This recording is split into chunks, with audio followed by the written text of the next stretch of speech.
And now, it's time for another Dice Tower review with Tom Vasel. Now, when I first got it sold on Doomrock, I didn't think much of it, and that's mostly because of the cover. If you look at the cover, it shows a bunch of adventurers about to take out a zombie, but the focus is kind of on a zombie, and it's not in a silly style, but it's a zombie. And so I thought, oh, another zombie game, which just didn't impress me that much. Had I known it was an adventuring game, of which there really isn't many adventuring games out there, and this is a co-op adventuring game, and I started to hear some really good things about this. It was a game that had a dash of humor, but was a game that just basically you went around as adventurers and discovered things and fought things. Let's check it out.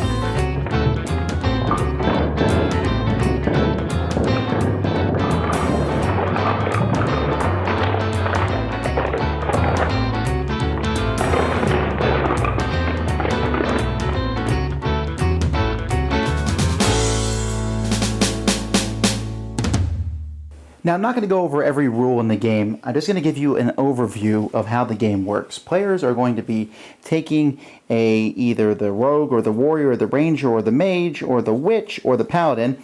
You're going to take one of those randomly and mix it with frustrated, erratic, ridiculously armored, sadistic, unstable, overly heroic, impatient, or stinky. So let's say I am a ridiculously armored rogue, or I am a stinky warrior. Now, what these do for you when you take them is they tell you some stats on them and some special abilities that you might have.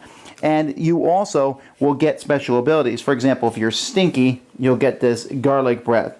If you are ridiculously armored, I think you have rush in. So there's different ones that you have, or shut the helmet. That's the Dice Tower card. But anyhow, there's also cards that you'll get based on your what you pick. So if you pick the warrior, you're going to get tank, maneuver, and melee strike. If you pick the priest, you're getting holy smite, maneuver, and battle heal. And you're going to be putting these cards in front of you. Now, players are going to be playing against kind of randomness. There's going to be 3 battles that you're going to be going up against, 1, 2, and 3. You don't know what those battles are going to be, but you need to beat the final battle before time runs out. The way that works is each time you go through a third of the game, you'll draw a setting card, and there's time tokens placed on it based on what's on the setting card. In this case, there's 7.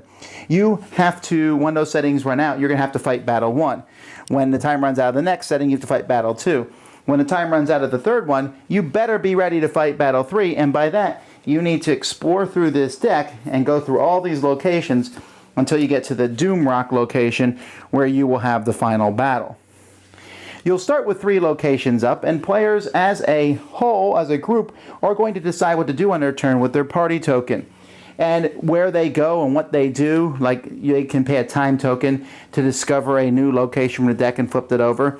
They can go to different spots on the location they're at. Some spots have costs, some spots just give you things. For example, we can pay as a group 1 silver coin, go to the camp here, everyone gets 5 hit points back and loses 3 exposed tokens. Essentially going to the tavern, and it's a stinky tavern. I'm not sure what that has to do with anything. You can also head over to these other locations, and some of these locations you will spend tokens to go there. Here you need 2 heroism tokens, and you need to spend a time token. But if you go in there, you'll get 2 silvers and roll twice on the loot chart with no additives. The setting card up here has a loot chart where when you roll on it, you can see you get different things. So if I roll a 6, I get 2 silver, or I can draw common items or epic items. As time goes by, you can see there's a deck of common items that players can get, and these have different requirements on them, different traits. Some of them, like this one here, is a consumable artifact. Here we have the Wand of Doom, which requires 1 intelligence, but if you have 1 intelligence, which is listed on your cards, this will do 1 damage to one of the targets when using a magic attack. So these are common ones, and then there are the really cool ones where I will get the Ring of Massive Crits, or the Ring of Strange Possibilities, or the Giant Axe of Impossible Slaughter. So you're going to get these cards, and you'll be going around. When you go to some places, you will have to flip the card over and look here at the bottom of the card, and this here will tell you what happens when you go to that location. So you have Here, everyone loses 1 hit point. Sometimes they give you exposed tokens, where you'll draw a random exposed token, which could be nothing, but could also throw you back in combat, or it could do extra wounds to you in combat. So you want to get as few of these exposed tokens as you can, although you'll probably get more of those as time goes by. So players are going around. What they're trying to do is there's secret tokens on these locations. They can explore different things on that location. They can turn over, for example, when they're in the mountain, flip over that, and then do whatever this is. Here they got really lucky because this here is an epic chest where they'll be able to loot it. But not everything is going to be that easy. Sometimes, let's find a bad one here, an enemy patrol. You don't actually do the combats for this. Everyone just loses 2 hit points, and you get a silver and roll in the loot chart +2, or everyone can camp. So it's up to you whether you're going to engage the enemy patrol or not. So there's different events that you'll run into the thing, and when you get rid of all these secret tokens at the top of a card, you can get a bonus if there's a bonus listed on that card. For example, here on the abandoned mine, you'll see that there's a bonus here of +2 coins that you'll get when you take all the secret tokens off that card. So players are going to be doing this and hopefully discovering new locations. When you discover a new location, then one is removed from the game, and then we keep doing that and we keep adding new locations. But eventually you're going to have to fight. Now when you fight, you'll turn the card over, and this is Beasts of Doom. It tells you how many you're fighting. So let's say it's a 4-player game. You're fighting 6 minions. They have 6 hit points each, 1 armor, and 2 command.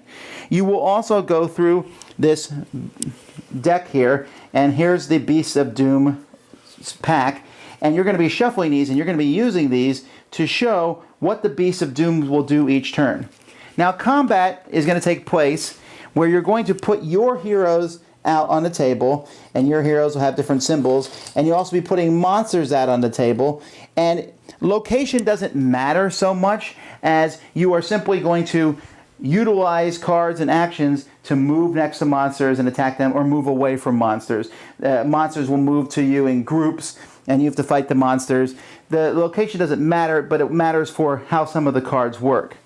Now what players are going to do on their turn is they're going to roll dice, and they're going to look at their cards and put cards on dice here. So for example, if I roll a 2, I can put it on this card. I can use it twice, and that will let me do the actions on Battle Heal. I can maneuver. I can do that twice also, but I need to put 3s on here that I rolled. This Vanish needs a 1. This Poisonous Stab needs a 6, but I can use it 3 times. So players are going to roll dice and put them on the right cards. As the game progresses, players are going to be able to level up and get more of these cards, and so have more options. Sometimes a card will let you use 2 different numbers, like this Whoosh here lets you use a 3 or a 4. Sometimes they require 2 numbers. This one requires 2 6s to be able to use the Execute ability. So players are going to first move the monsters according to the cards and have them attack, and then players will attack, and you'll go back and forth until either all the players are dead, in which case you lose, or all the monsters are dead, in which case you continue, unless it's the 3rd round, in which case you win the game. So that's a very general overview of how the game works. There's quite a bit more rules, especially involving combat, but hopefully it gives you somewhat of a feel for the game. Assault on Doomrock has a whole bunch of, I like some things about it, and I don't like things about it, mixed together in a big box. There's a lot. Let's start with, I'll try to bounce around between both. I like the different special abilities you can get. I like how each person starts out very differently with different cards, and how you can upgrade and really customize your character. That's a neat thing, something I like in the game. What I don't like is that this game has all these bits and moving pieces all over the place. It's just piles and piles of cards. This game could have really benefited from a board. At least a board to put things on, and the cards themselves, the location cards, could have benefited from being Dixit size, big size cards, because they're very small and there's lots of writing on them and you're constantly squinting to see. So I wasn't a big fan of that. I do like kind of the rolling the dice to put on the different spots. I wish there was more ways to manipulate the dice. It's very possible to roll dice and simply not get a lot of actions that turn and watch the monsters wail on you. I don't like combat itself. Wow, there's only 3 combats in the game at most. Each combat is this really long, drawn-out affair, and it's moving people around in this abstract sense, and I really don't like that. I want it, either we're just going to roll dice and fight, or let's go in there and actually have some maneuvering mean stuff. Here it's, I'm in the party, I'm out of the party, I go to the nearest guy, and it's just, I don't know, I found it way too nebulous for my liking in that regard. I do like all the different kinds of equipment cards you can get, and I like how those event cards can be used in 2 different ways. That was very interesting. But I don't like that there's kind of no focus as to what to go. I know that's the way RPGs often are, but this game, you're really not sure what to do, and because you're moving as a party, you have to agree, which means it's going to be a pain in some groups, because what if people don't agree? How do you decide where to go? What do you do next? And in this game, there's going to be a lot of that. I don't want to, we draw a card, everyone loses a hit point. What? So, I don't know. Overall, I'm going to say I'm not a big fan of the game. There were parts of it I like. I like the variety, and I like what it's trying to do. The programmable movement, each group of monsters acts differently, but I don't like that they've reduced all the little monsters in the game to just flipping a card and everyone takes a hit point. Flip a card, one loses a hit point and takes an exposed marker, and you get a gold. And that just felt very abstracted to me, moving around, going to different spots as you're squinting, saying, where are we going to go next? Should we go here? Okay, let's do that. Let's flip a card, see what happens. And there was no real excitement.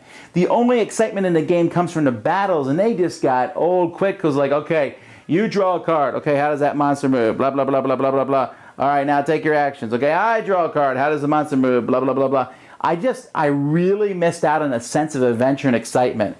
So while I think some of the mechanisms in here are very sound, and I think a lot of people will probably like this game. And I like the dash of humor. They didn't like make the game just super funny, but the garlic breath thing is funny, and then you get your sort of invincible conquerness, but you're going out and fighting some really interesting monsters. I like all that, but it just doesn't congeal into a very fun experience for me. So I'm really not recommending Assault on Doomrock, but I feel like there are people out there who will enjoy it. For first thing, I know that there are many who are, but I think there could have been more adventure in the box and fewer mechanisms. Thanks so much for watching the Dice Tower videos. Find more great videos and reviews, as well as our top-rated audio podcast at Dicetower.com. You can also find other great shows at Dicetowernetwork.com. I'm Eric Summerer, and you've been watching The Dice Tower. The Dice Tower is sponsored by Cool Stuff Inc., where you can find great games for great prices. Cool stuff in stock. Check them out at CoolStuffInc.com. Ferme la porte!